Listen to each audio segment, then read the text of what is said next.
Briefly Today News, June 24, 2026. Will Senate vote lead to changes?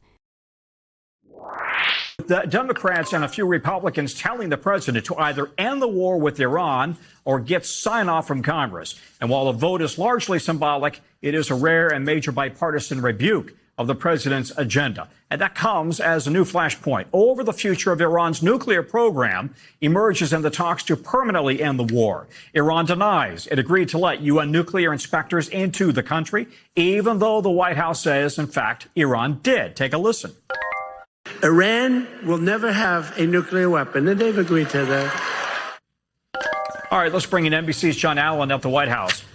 John, reality check here. The Senate just voted to check the president's war powers. He's set to talk to members of his own party tomorrow about his plans to permanently end the war. But he says Iran agreed to never have nuclear weapons. This is Marcus Hale with Briefly Today News. Joining us for today's analysis, Evan Shaw, our analyst. What's the essential takeaway for viewers from this beat?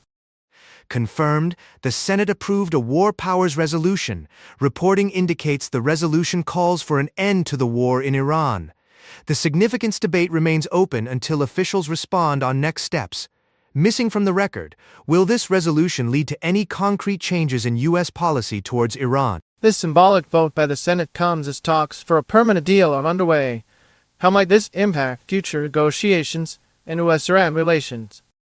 This is reminiscent of 2015, when the U.S. Senate passed a resolution opposing military action in Syria under President Obama's administration. While today's vote is symbolic, it signals growing bipartisan opposition to Trump's Iran policy.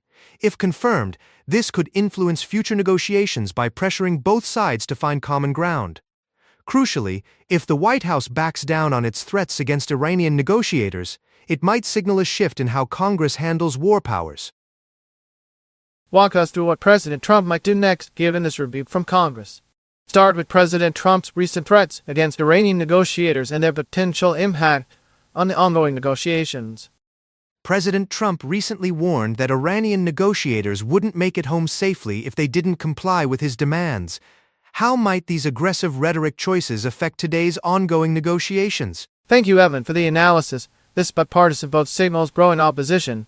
The concrete changes remain uncertain as talks for a permanent deal continue. You've been watching Briefly Today News. Follow for the next brief.